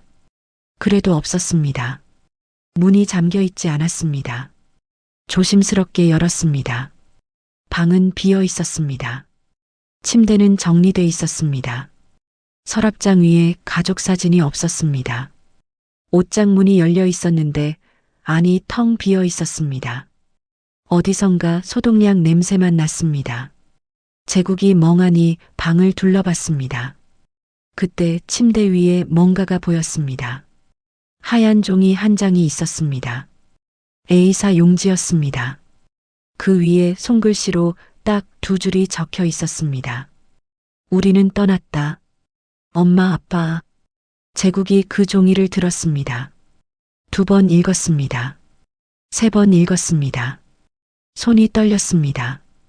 핸드폰을 들어 어머니께 전화를 걸었습니다. 연결이 안 됐습니다. 아버지께도 걸었습니다. 역시 안 됐습니다. 문자를 보냈습니다. 어머니, 지금 어디 계세요? 답장이 오지 않았습니다. 요양원 직원을 불렀습니다. 직원이 말했습니다. 어제 저녁에 본인들이 직접 퇴소 의사를 밝히셨어요. 짐도 본인들이 정리하셨고요. 새벽에 택시를 타고 나가셨어요. 어디로 가셨는지는요? 말씀 안 하셨어요. 제국이 복도에 서 있었습니다. 아무것도 할 수 없었습니다. 그 시각 여수 소호동 골목 안쪽 단층 집 마루에서 이만복과 박순자가 처음으로 바다를 봤습니다. 2 사람은 아무 말도 하지 않았습니다. 한참을 그냥 봤습니다. 만복이 말했습니다. 순자야, 우리 신혼 때 여수 왔던 거 기억해? 순자가 눈가를 닦으며 웃었습니다. 어떻게 잊어요? 그때도 이렇게 받아봤잖아. 그때는 둘 다 30이었는데 이번엔 더 오래 봐도 되네. 순자가 남편을 봤습니다. 그리고 다시 바다를 봤습니다. 그러게요. 권태수가 미리 구해놓은 집이었습니다. 전세 보증금은 태수가 먼저 썼습니다. 나중에 갚으라고 했습니다. 만복이 거절했습니다. 태수가 말했습니다. 형, 30년 우정인데 이 정도도 못해? 만복이 더 말하지 못했습니다. 마루에서 바다가 보이는 집이었습니다. 작았습니다. 방 2개, 좁은 부엌, 마루. 그게 전부였습니다. 근데 마루 끝 유리문을 열면 바다가 보였습니다. 저녁이면 노을이 바다를 물들이는 그런 집이었습니다. 세 자식이 처음으로 한자리에 모여 떨면서 전화를 걸었습니다. 연결되지 않았습니다. 노부부의 번호는 이미 바뀌어 있었습니다. 제국이 재민에게 전화했습니다. 야, 부모님 연락이 안 돼. 요양원에도 없어. 뭐? 어디 가셨어? 몰라. 직원은 택시 타고 나가셨다는데. 짐도 다 가지고. 재민이 잠깐 말이 없었습니다. 형, 이거 계획된 거 아니야? 제국이 대답을 안 했습니다. 대답할 수가 없었습니다. 그때 제이한테서 카카오톡이 왔습니다. 발신자 이름 권태수 법무사. 메시지 부모님이 조건을 하나 제시하셨습니다. 마이너스. 여수의 봄은 다른 데보다 조금 일찍 옵니다. 3월 말이면 바닷바람이 달라집니다. 칼날 같던 겨울바람에서 조금 둥그러진 바람으로 여전히 차갑지만 그 차가움이 찌르지 않고 감싸는 쪽으로 바뀝니다. 만복은 태수에게 전화했습니다. 딱 한 가지를 말했습니다. 태수야, 나 소송 방향 바꾸고 싶어. 어떻게? 이기는 게 목적이 아니야. 자식들이 한 번은 알아야 한다는 게 목적이야. 그러니까 길을 하나 열어줘. 태수가 잠깐 침묵했습니다. 어떤 길? 내가 생각해뒀어. 다음 날 오전, 권태수 법무사 사무소에 세 남매가 모였습니다. 처음에는 서로 눈을 잘 마주치지 않았습니다. 제국은 팔짱을 끼고 앉았고, 재미는 핸드폰을 만지작거렸고, 제이는 손을 무릎 위에 모으고 앉아 있었습니다. 태수가 들어왔습니다. 자리에 앉으면서 세 사람을 한 번씩 봤습니다. 판단하는 눈이 아니었습니다. 그냥 보는 눈이었습니다. 그게 오히려 더 불편했습니다. 태수가 서류를 꺼냈습니다. 부모님이 조건 하나를 제시하셨습니다. 세 사람이 집중했습니다. 소송을 취해야 합니다. 건물도 아파트도 예금도 다 돌려받지 않겠다고 하셨습니다. 제국이 눈썹을 올렸습니다. 재민이 핸드폰을 내려놓았습니다. 제이는 두 오빠를 보지 않고 서류를 보고 있었습니다. 대신 조건이 하나 있습니다. 태수가 서류를 탁자에 놓았습니다. A사 한 장이었습니다. 짧았습니다. 오히려 그게 더 무게가 있었습니다. 태수가 읽어 내려갔습니다. 각 자녀는 매년 1회 부모가 거주하는 곳으로 단독 방문하여 2박 3일을 함께 보낼 것. 방문 시 배우자, 자녀, 기타 동반인은 동행하지 않는다. 방문 기간 중 스마트폰 사용은 긴급 상황에 한하여 제한한다. 이 조건을 3년간 성실히 이행할 경우 원고는 소송을 최종 취하하고 본 계약은 종료된다. 태수가 서류를 내려놓았습니다. 잠깐 침묵이 흘렀습니다. 제국이 먼저 말했습니다. 그게 조건이에요? 네. 돈이나 재산 이런 게 아니고요? 네. 제국이 태수를 받습니다. 그리고 피식 아주 짧게, 그러나 분명히 웃었습니다. 1년에 한 번, 이틀이요? 2박 3일입니다. 그것만 하면 다 끝나는 거예요? 3년 동안 이행하시면 소송 취하합니다. 제국이 재민을 받습니다. 재민이 제국을 받습니다. 제이는 두 오빠를 보지 않고 서류를 보고 있었습니다. 제국이 말했습니다. 그거 하겠습니다. 그 말이 너무 빨리 나왔습니다. 망설임이 없었습니다. 1년에 한 번, 이틀. 그걸로 5억 넘는 대출 문제가 해결된다면 당연히 하겠다는 계산이 그 빠른 대답 안에 들어 있었습니다. 태수가 제국을 봤습니다. 제국의 눈을 잠깐 봤습니다. 그리고 말했습니다. 이제국 씨, 이게 어떤 의미인지 아시고 하시는 겁니까? 1년에 한 번 찾아뵙는 거잖아요. 그것만이 아닙니다. 서류를 한 장 더 꺼냈습니다. 부모님이 직접 쓰신 편지입니다. 읽어보십시오. 편지는 만복의 손글씨였습니다. 삐뚤삐뚤하고 굵은 글씨. 철물점 장부를 쓰던 그 손으로 쓴 글씨였습니다. 제구가 재민아 제이야. 아버지가 글을 잘 못 쓰니 짧게 쓴다. 너희한테 화가 났냐고 물으면 났다. 많이 났다. 근데 그것보다 더 많이 내가 후회됐다. 너희 키우면서 한 번도 제대로 말을 안 했다. 힘들다는 것도 서운하다는 것도 보고 싶다는 것도 그냥 줬어. 다 줬어. 말 대신에. 그게 잘못됐다는 걸 요양원 가서 알았다. 그러니까 이번엔 오너라. 돈 가지고 오지 말고 선물 사오지 말고 그냥 와라. 너만 와라. 아버지가 할 말이 있다. 어머니도 할 말이 있다. 3년이면 된다. 그 다음은 니들이 알아서 해라. 이만복. 제국이 편지를 다 읽었습니다. 손을 내려놓았습니다. 아까 피식 웃던 그 입이 지금은 꼭 다물어져 있었습니다. 재민이 편지를 받아서 읽었습니다. 읽다가 한번 멈췄습니다. 말 대신에 그 세 글자에서 재민이 눈을 옆으로 돌렸습니다. 창밖을 봤습니다. 제이가 마지막으로 편지를 받았습니다. 읽기 시작하자마자 눈물이 났습니다. 소리는 없었습니다. 그냥 눈물이 뺨을 타고 내려왔습니다. 닦지 않았습니다. 닦을 생각을 못했습니다. 편지를 다 읽고 나서 제이가 말했습니다. 목소리가 떨렸습니다. 저 먼저 갈게요. 제가 제일 먼저 갈게요. 제이가 여수에 간 건 그로부터 2주 뒤였습니다. 4월 초 무궁화호 기차 창가 자리에 혼자 앉았습니다.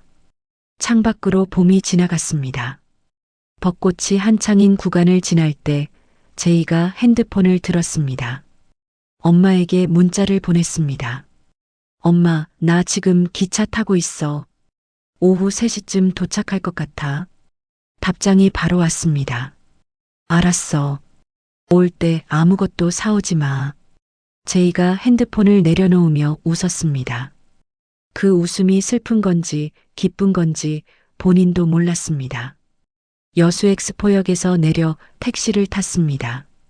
소호동 골목 어귀에서 내렸습니다. 골목을 걸어 들어갔습니다. 집 앞에 서자 문이 열렸습니다. 순자였습니다. 앞치마를 두르고 있었습니다. 두 사람이 마주 봤습니다. 엄마, 왔어. 그게 다였습니다. 근데 그 두 마디 안에 얼마나 많은 게 들어있는지 제이가 엄마 앞에서 울었습니다. 소호동 골목에서 봄바람이 부는 오후에 순자가 딸의 등을 두드렸습니다. 말이 없었습니다. 그냥 두드렸습니다. 오래. 엄마 앞에서는 나이가 없다는 걸. 제이는 38이었습니다. 그 순간만큼은 5살이었습니다. 그날 저녁 세 사람이 밥상 앞에 앉았습니다. 만복, 순자, 제이. 밥상은 작았습니다. 음식도 많지 않았습니다. 된장국, 나물 2가지, 생선구이, 김치. 그게 전부였습니다. 제이가 수저를 들다가 말했습니다. 아버지. 만복이 국을 뜨다가 딸을 봤습니다. 저 죄송해요. 먹어. 아버지, 제가 진짜 밥 식는다. 제이가 입을 다물었습니다. 셋이 밥을 먹었습니다. 그 밥상이 오랜만에 꽉 찬 것 같았습니다. 음식이 많아서가 아니라 사람이 있어서. 밥을 먹고 나서 세 사람은 마루에 앉았습니다. 유리문 너머로 여수의 밤바다가 보였습니다. 검은 바다에 불빛들이 반사됐습니다. 배들의 불빛이었습니다. 순자가 차를 내왔습니다. 보리차였습니다. 세 사람이 잠깐 말없이 바다를 봤습니다. 그때 만복이 말했습니다. 제이야. 네. 아버지가 너한테 미안한 게 있어. 제이가 아버지를 봤습니다. 만복이 바다를 보면서 말했습니다. 네 어릴 때 아버지가 너무 바빴잖아. 가게 일 때문에. 제국이 재민이 뒤만 쫓아다니느라 막내인 네가 뭘 좋아하는지, 뭘 하고 싶은지 한 번도 제대로 물어본 적이 없어. 제이가 말했습니다. 아버지, 그런 말씀하지 않으셔도. 아니야. 만복이 제이를 봤습니다. 그게 미안해. 진짜로. 오래됐지만 오래된 게 괜찮은 게 아니잖아. 여러분, 이 대화를 들으십시오.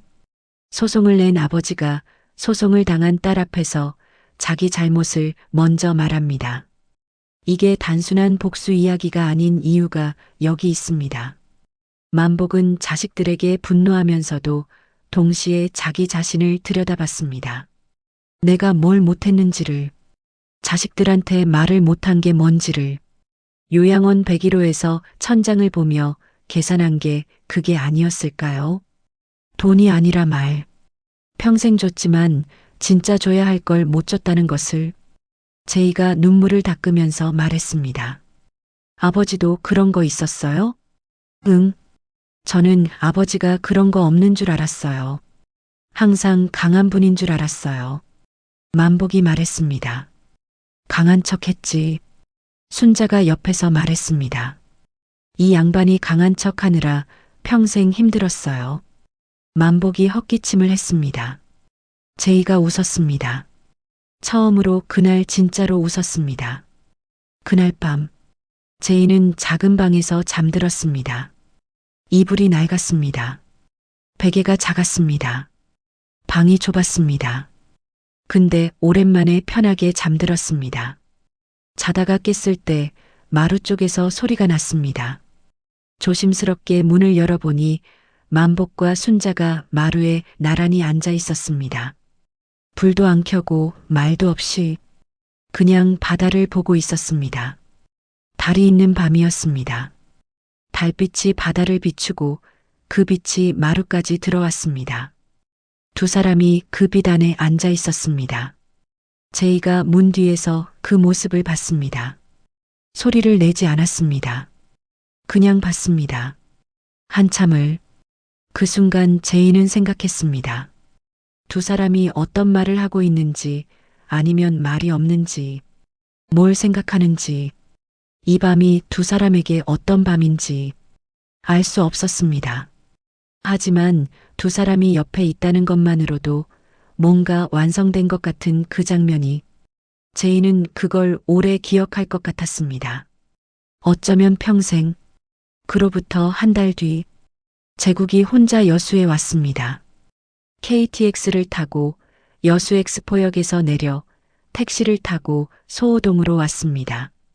캐리어 없이 작은 가방 하나만 들고 만복이 문을 열었습니다.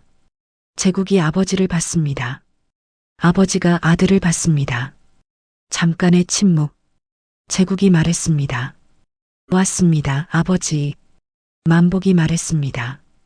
들어와. 그게 다였습니다. 근데 그 두 마디가 5년치 안부 같았습니다. 제국과 만복의 이틀은 쉽지 않았습니다. 첫날은 어색했습니다. 말이 없었습니다. 밥을 같이 먹는데도, 걸어서 바다를 보러 가는데도 어색함이 공기처럼 둘 사이에 있었습니다. 둘 다 강한 사람이었기 때문입니다. 만복은 평생 강한 척했고 제국은 장남으로서 강한 척했습니다. 두 사람이 서로에게 약한 모습을 보인 적이 한 번도 없었습니다. 그게 문제였습니다. 그리고 둘째 날 저녁, 둘이 마루에서 소주를 마셨습니다. 한 잔, 두 잔. 말이 없다가 제국이 먼저 말했습니다. 아버지. 응. 저 사업이 사실 많이 힘들어요. 만복이 소주잔을 내려놓지 않고 말했습니다. 알아. 제국이 아버지를 봤습니다. 알고 있었어요? 대충은. 제국이 잠깐 있다가 말했습니다. 그러면 왜 소송을 하셨어요? 더 힘들어지잖아요. 만복이 소주잔을 내려놓았습니다. 바다를 보면서 말했습니다. 제국아. 네. 아버지가 평생 네 뒷바라지 했어. 학비, 사업 초기 자금, 건물까지. 근데 그게 다 뭔지 알아? 제국이 대답을 안 했습니다. 돈이야. 다 돈이야. 근데 아버지가 진짜 주고 싶었던 건 돈이 아니었거든. 만복이 아들을 봤습니다. 한 번이라도 같이 앉아서 네가 힘들다고 하면 들어주는 거. 그게 하고 싶었어. 근데 아버지도 어떻게 하는지 몰랐어. 그냥 돈을 줬지. 제국의 눈이 흔들렸습니다. 아버지는 그게 하고 싶으셨어요? 그래. 제국이 소주잔을 받습니다. 저도요. 그 두 글자가 마루에서 바다 쪽으로 흘러갔습니다. 두 사람이 말이 없어졌습니다. 소주를 마셨습니다. 바다를 봤습니다. 한참 후에 제국이 말했습니다. 아버지, 저 다음에 또 와도 돼요? 만복이 말했습니다. 조건에는 1년에 한 번이라고 했는데 제국이 만복을 봤습니다. 만복이 소주잔을 들면서 말했습니다. 조건은 1년에 한 번이야. 그 이상은 네가 오고 싶으면 오면 되지. 제국이 웃었습니다. 오랜만에 계산 없는 웃음이었습니다. 그해 가을, 재민이 혼자 여수에 왔습니다. 아내에게 처음에는 설명하기 어려웠습니다. 거기 가서 뭐해? 그냥 부모님이랑 있다 와. 아내가 물었습니다. 둘이 있는 거야? 나 없이? 응. 아내가 잠깐 이상한 표정을 지었습니다. 재민이 말했습니다. 미연아, 나 부모님이랑 제대로 얘기 한 번도 못 해봤어. 진짜로. 그 말에 아내가 아무 말도 안 했습니다. 그리고 이틀 뒤 재민이 짐을 싸는 걸 말리지 않았습니다. 재민과 만복의 이틀은 또 달랐습니다. 재민은 차남이었습니다. 장남의 무게도 없고 막내의 귀여움도 없는 늘 중간이었던 아들. 부모는 제국이 걱정, 제이 걱정을 할 때 재민은 알아서 잘할 거라 했습니다. 그 말이 고마운 말인 줄만 알았습니다.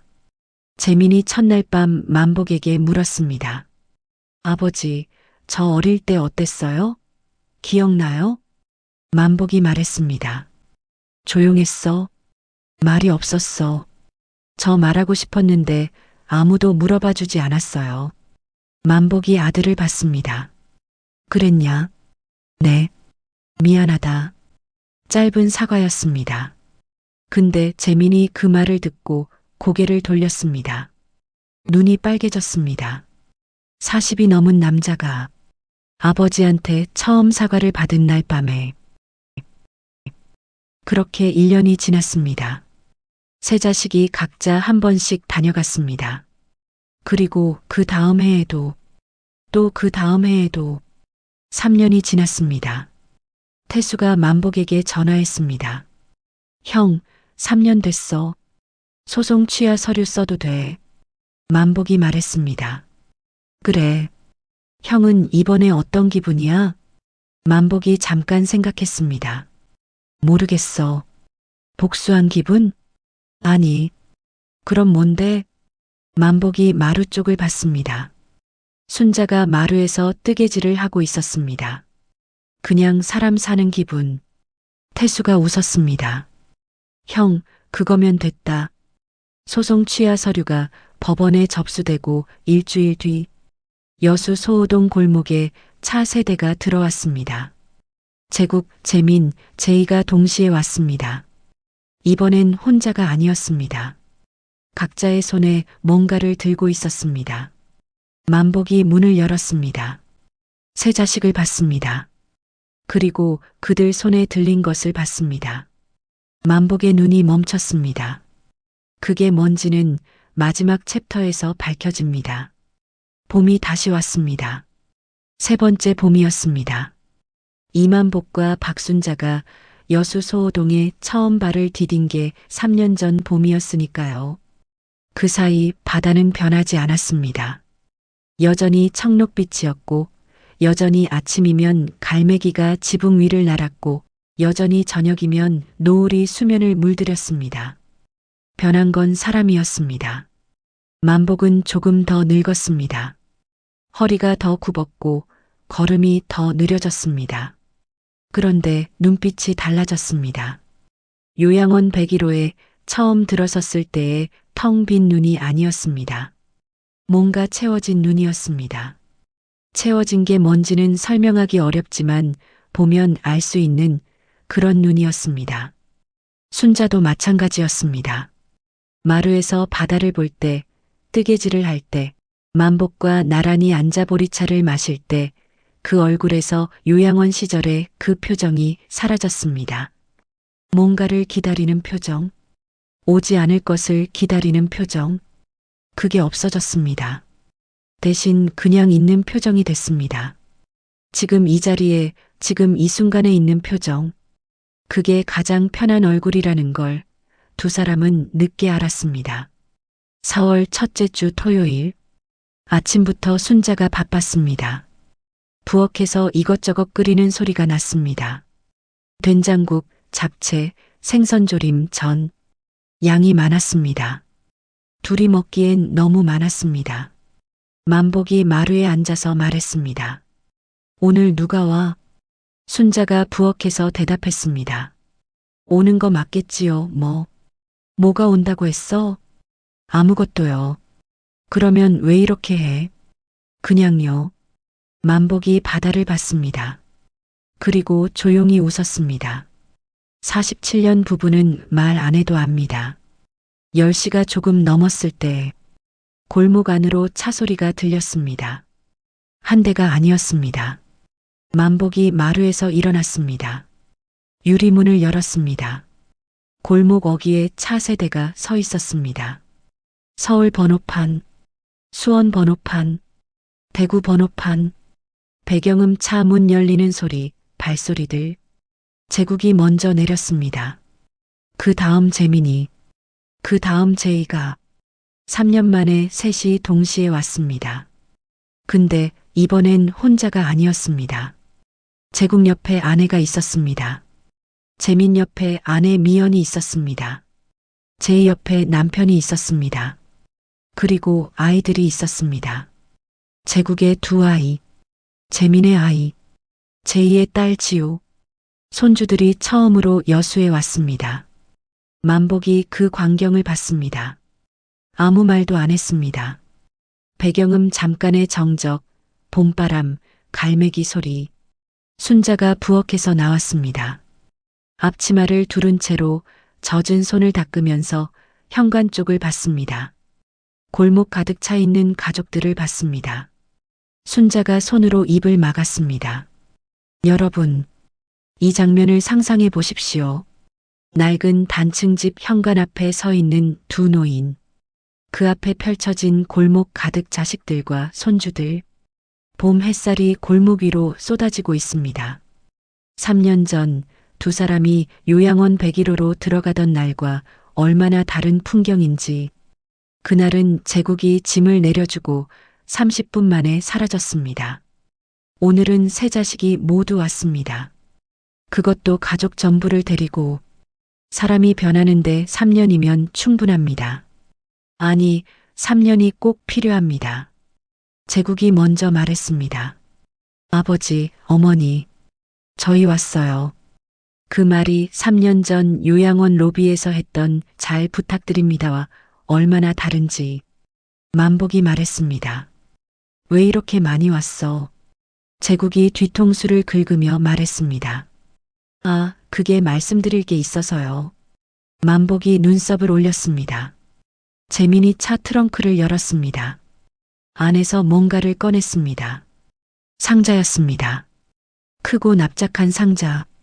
제국도 차 뒤에서 뭔가를 꺼냈습니다. 제이는 봉투를 들고 있었습니다. 만복이 그것들을 봤습니다. 그게 뭐야? 세 자식이 서로를 봤습니다. 제국이 말했습니다. 들어가서 말씀드릴게요. 집안이 갑자기 가득 찼습니다. 어른 8배 아이 넷. 작은 집이 꽉 찼습니다. 부엌이 좁아서 며느리와 딸이 어깨를 부딪혔고 아이들이 좁은 마루를 뛰어다녔고 만복은 그 소란 속에 앉아서 말없이 봤습니다.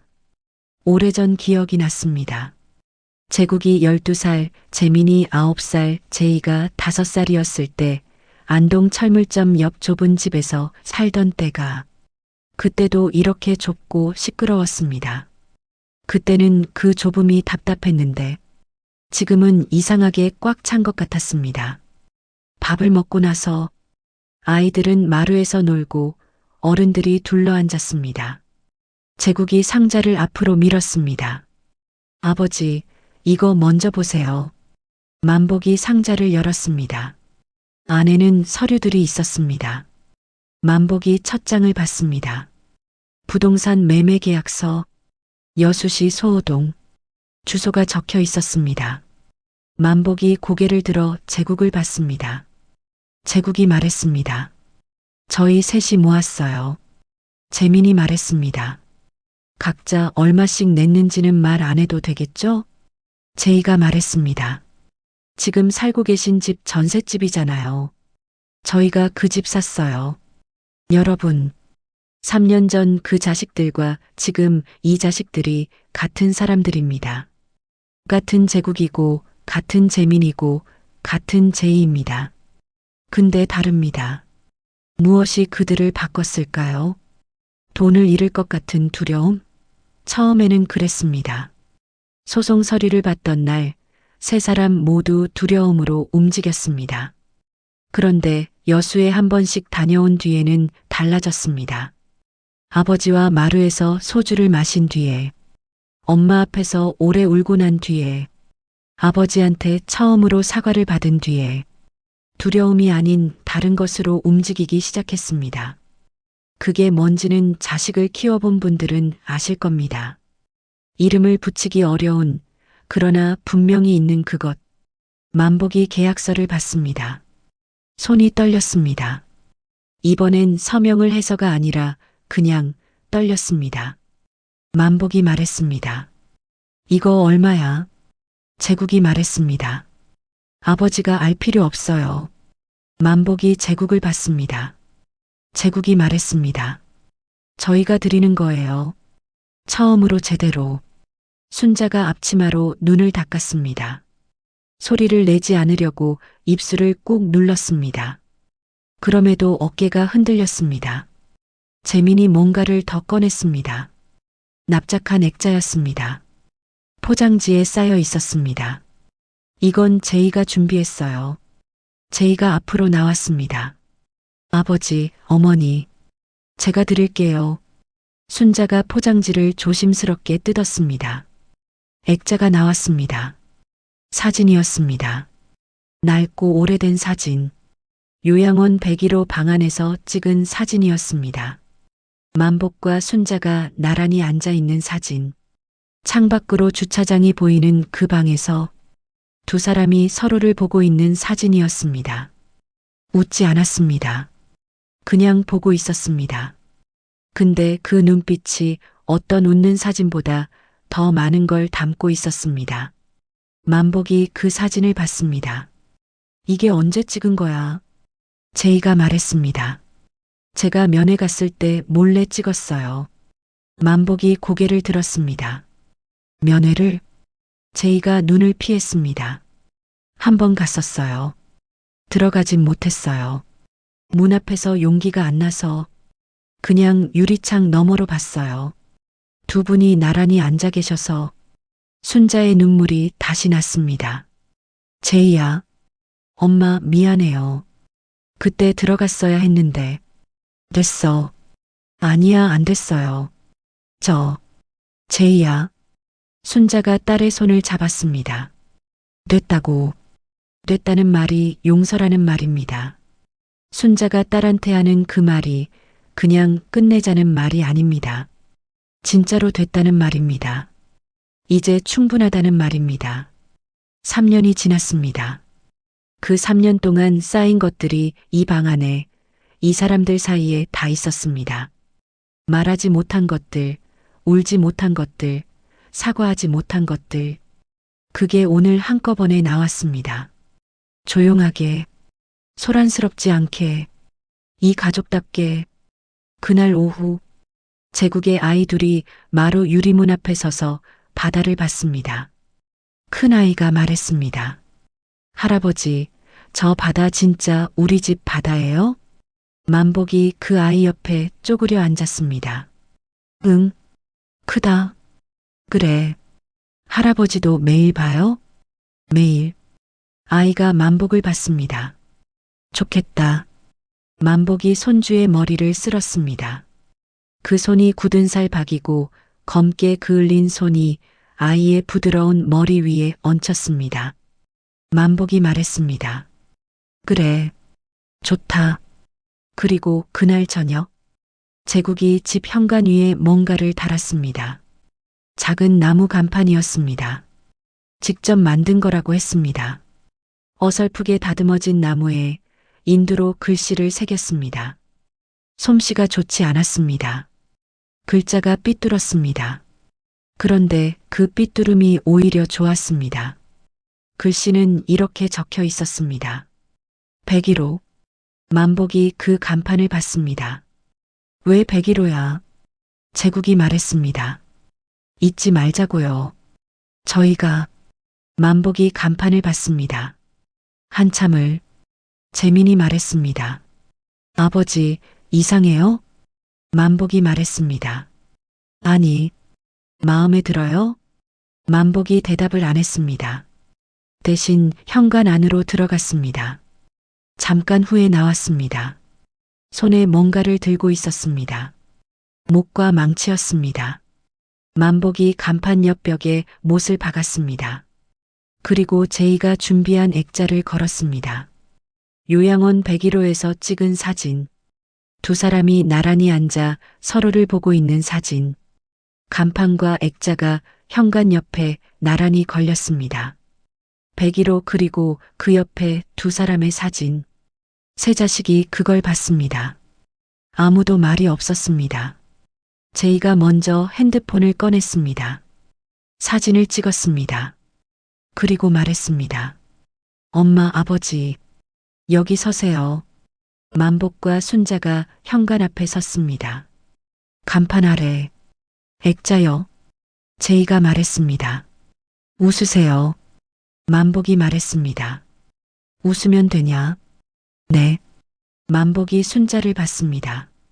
순자가 남편을 봤습니다. 두 사람이 웃었습니다. 그 사진 속에서 만복의 눈이 달랐습니다. 3년 전 자식들과 식당에서 찍은 그 사진. 웃는 얼굴인데 어딘가 텅 빈 것 같던 그 눈이 지금은 달랐습니다. 채워져 있었습니다. 뭔가를 담고 있었습니다. 말로 설명이 안 되는 것들이 눈 안에 있었습니다. 47년의 세월이, 이 여자와 나란히 앉아 연탄을 아끼던 겨울이, 자식들 이름을 사전에서 찾던 밤이, 다 저버리고 빈손이 됐던 날이, 101호 민트색 벽이, 여수 바다가, 그리고 오늘 이 골목 가득 찬 가족들이, 그 전부가 눈 안에 있었습니다. 저녁이 됐습니다. 밥상이 2번 차려졌습니다. 사람이 너무 많아서 아이들이 먼저 먹고 어른들이 나중에 먹었습니다. 부엌이 좁아서 어깨가 계속 부딪혔습니다. 밥이 모자라서 순자가 한 번 더 앉혔습니다. 국이 식어서 제이가 다시 끓였습니다. 시끄러웠습니다. 좁았습니다. 불편했습니다. 그런데 아무도 나가지 않았습니다. 밤이 됐습니다. 아이들이 먼저 잠들었습니다. 어른들이 마루에 모였습니다. 좁은 마루에 8명이 앉았습니다. 어깨가 닿았습니다. 다리가 겹쳤습니다. 바다가 보였습니다. 밤바다가, 어둡고 넓고 조용한 바다가. 아무도 먼저 말하지 않았습니다. 그 침묵이 어색하지 않았습니다. 오랜만에 어색하지 않은 침묵이었습니다. 만복이 말했습니다. 순자야. 응. 우리 잘 살았지? 순자가 바다를 보면서 말했습니다. 응. 잘 살았어요. 앞으로도 잘 살 거야? 순자가 남편을 봤습니다. 그럼요. 만복이 바다를 봤습니다. 그러면 됐네. 제국이 그 말을 들었습니다. 재민이 들었습니다. 제이가 들었습니다. 그리고 각자의 배우자들도 들었습니다. 아무도 말하지 않았습니다. 바닷소리만 났습니다. 파도가 밀려왔다 쓸려갔습니다. 밀려왔다 쓸려갔습니다. 그 소리가 마루 안까지 들어왔습니다. 한참 후에 제국이 말했습니다. 아버지, 응, 저 내년에 또 와도 되죠? 만복이 말했습니다. 조건은 이미 끝났다. 제국이 말했습니다. 그러니까요. 만복이 아들을 봤습니다. 오고 싶으면 와라. 재민이 말했습니다. 저도요? 너도. 제이가 말했습니다. 저도요, 아버지. 만복이 바다를 봤습니다. 그리고 말했습니다. 다와. 밥은 네 어머니가 해줄 거야. 순자가 말했습니다. 이 양반이. 모두가 웃었습니다. 작은 마루가 웃음으로 찼습니다. 바다가 그 웃음을 받아서 어딘가로 가져갔습니다. 그날 밤 늦게 모두가 잠든 뒤 만복은 혼자 마루에 나왔습니다. 유리문을 열었습니다. 봄밤의 바람이 들어왔습니다. 차갑지 않았습니다. 겨울이 지난 바람이었습니다. 만복이 마루 끝에 앉았습니다. 바다를 봤습니다. 달이 있는 밤이었습니다. 달빛이 바다 위에 길을 만들었습니다. 그 길이 어디까지 이어지는지 끝이 보이지 않았습니다. 만복이 그 길을 오래 봤습니다. 그러다 고개를 옆으로 돌렸습니다.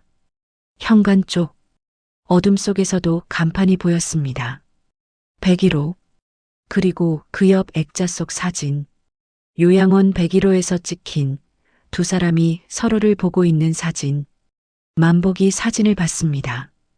그 사진 속 자기 얼굴을 봤습니다.